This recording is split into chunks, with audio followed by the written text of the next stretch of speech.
Sarreola, Loris, Mananda, Digne, Jallet, Kipembe, Koscielny, Kurzawa, Sidibé, Umtiti, Varane, Kanté, Matuidi, Rabiot, Sissoko, Tolisso, Koeman, Giroud, Griezmann, Lacazette, Lemar, Mbappé, Payet, Florian, Thauvin.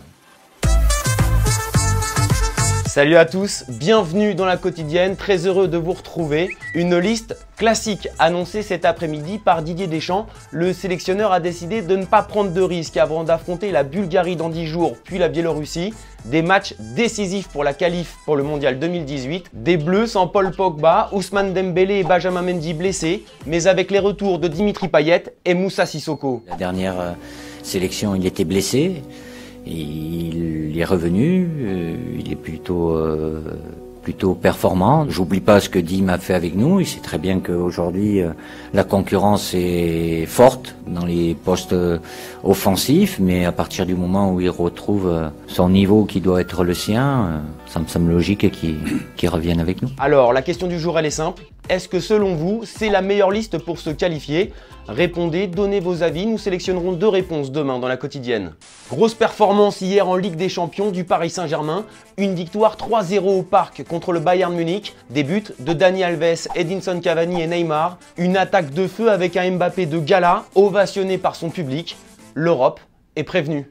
On a vraiment un très bon attaquant. Défensivement, depuis le début de saison, on est costaud. On a souffert, mais on a souffert tout ensemble. On est très satisfait. On donne le meilleur de nous-mêmes derrière pour qu'ils soient dans de bonnes conditions devant, pour qu'ils se fassent plaisir et qu'ils nous mettent les buts qu'il faut.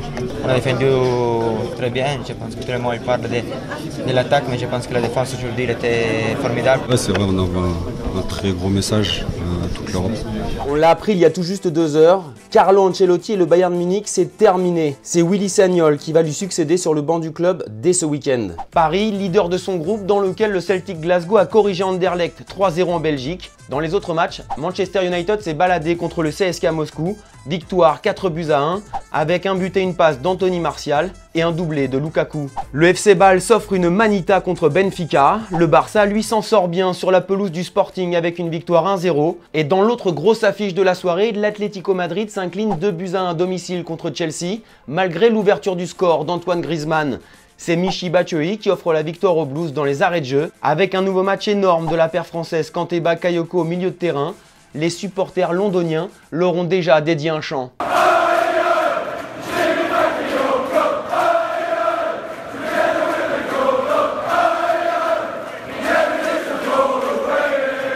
Hier, Thomas vous demandait dans la quotidienne si vous pensiez que Monaco allait se qualifier. Eh bien, les réponses sont plutôt pessimistes. Batistuta 92, ça c'est quand même un joli pseudo, nous dit que non parce que Monaco n'a pas assez bien recruté. Et pour l'Omax, c'est aussi non, mais ils finiront 3e de leur groupe avec pourquoi pas une victoire en Ligue Europa. Les amis, ce que je vous propose, c'est une petite pause boulette maintenant.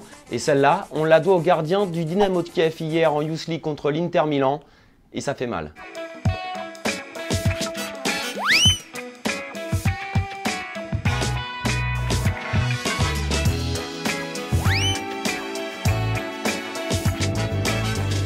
Ce soir, c'est Ligue Europa et le faux pas est interdit pour Lyon après son match nul à Limassol. Nice, de son côté, accueille Vitesse Arnhem sans Wesley Schneider qui est écarté du groupe pour méforme. Marseille se déplace à Salzbourg mais pourra compter pour la première fois sur Mitroglou dans le groupe qui pourrait faire ses grands débuts sous le maillot olympien. Ses premières sensations sont bonnes, les nôtres aussi à le voir s'entraîner. Maintenant, le rythme est important pour lui et donc si on pense qu'il peut participer à un morceau de match, évidemment il sera dans le groupe.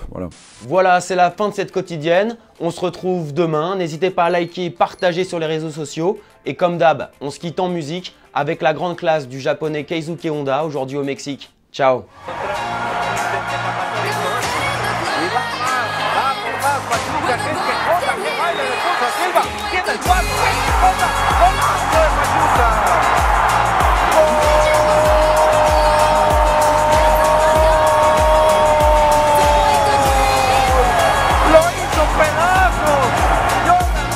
Et au fait, vous voyez le petit logo Téléfoot au milieu de l'écran, eh bien on clique dessus pour s'abonner. Rejoignez-nous pour avoir la quotidienne dès sa sortie chaque jour et aussi tous les contenus exclusifs de Téléfoot. A tout de suite.